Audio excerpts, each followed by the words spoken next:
Olá, ouvintes deste podcast. Antes de começar a história de hoje, quero anunciar que trocarei o nome do perfil do Instagram, que é onde posto não apenas a divulgação destas contações, mas outros meios de indicação de livros e de leituras. Por que a troca do nome? Primeiramente porque já era a intenção, tendo em vista que para se tornar um clube, a princípio, dentre outras características fundamentais, é necessário leitura e discussão de uma obra em grupo, presencialmente ou virtualmente. Esta foi a proposta inicial do projeto, mas ele seguiu outros caminhos de incentivo à leitura. Além disso, porque o perfil completa 1 ano neste mês de setembro e além da troca do nome, outras surpresas virão.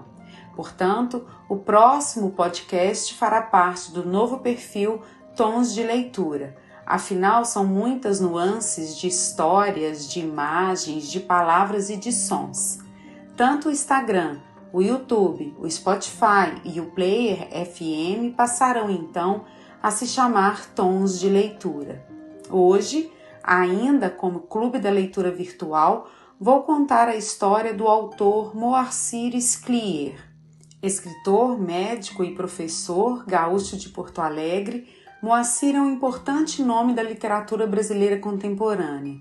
Com mais de 70 livros publicados, contemplando vários gêneros, este escritor já recebeu prêmios literários importantes, nacionais e internacionais, e suas obras foram traduzidas para muitos países do mundo e adaptadas também para o cinema, o teatro e a televisão.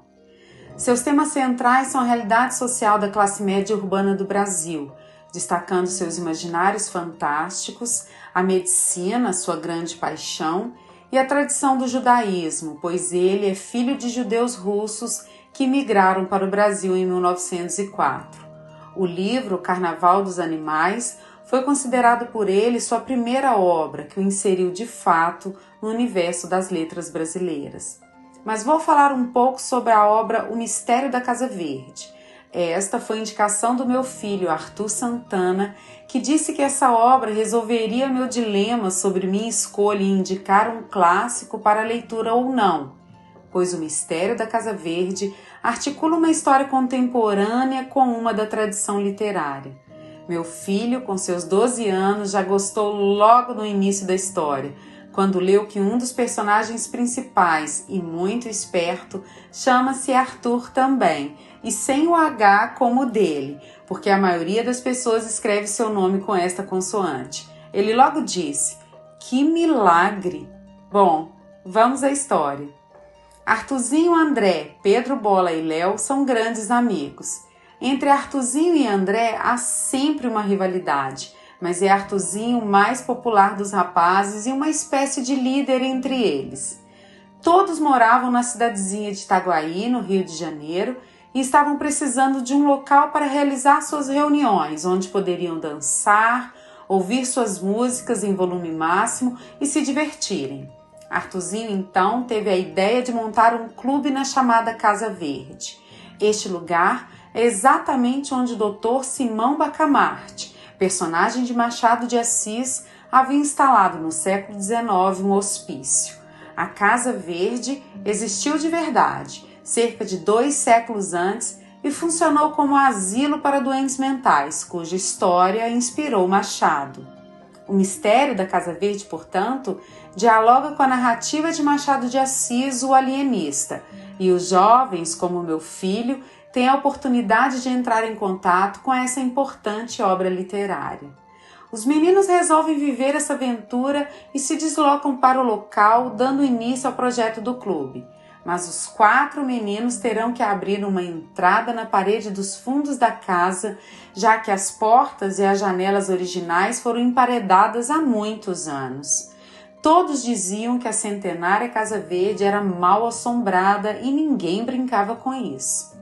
Então, após entrarem no interior sombrio do casarão, os meninos exploravam com cautela o ambiente e logo estranharam, porque lá estava tudo muito limpo.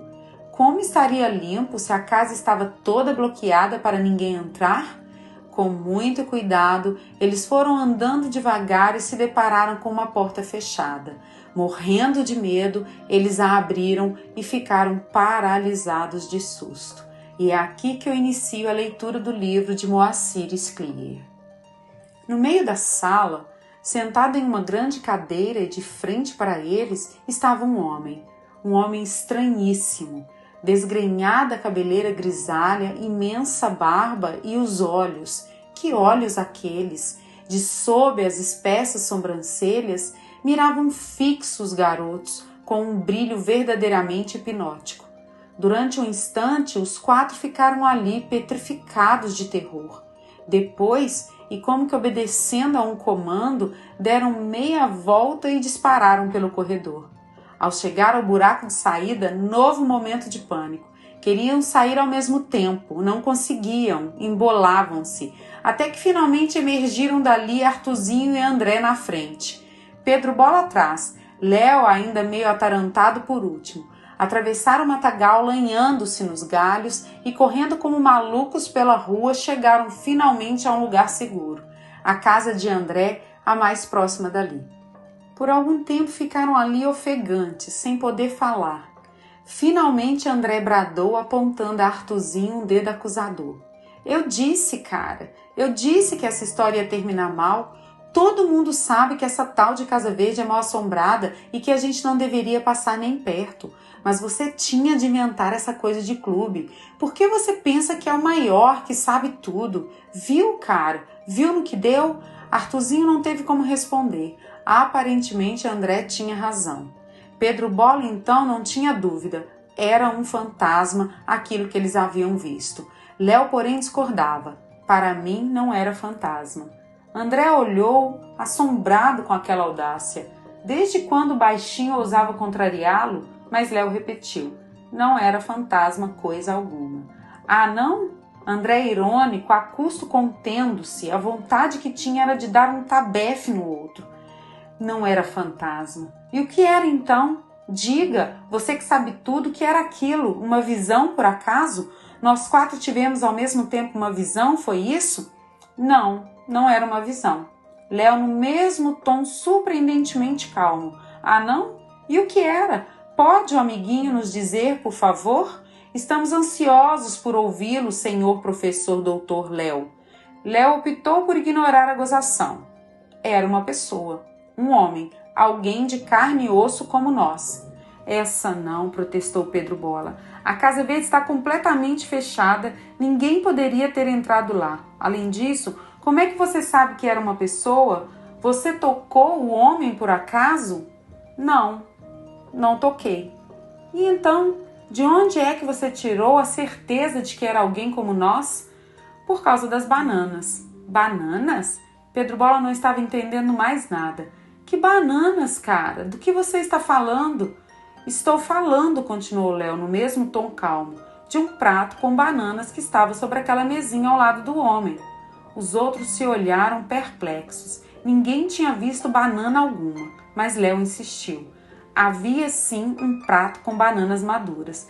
Tenho certeza absoluta. Muito bem, disse André irônico. Então havia ali um prato com bananas e daí, espertinho? Daí que fantasma não come banana. Os outros calaram-se, estarrecidos. E os meninos continuaram a reviver a cena na Casa Verde várias vezes para tentar entender o que realmente havia acontecido lá.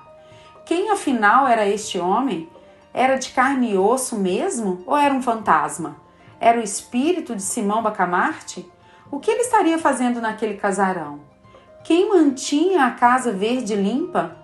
Certamente os meninos iriam descobrir aquele mistério. Mas como eles fariam?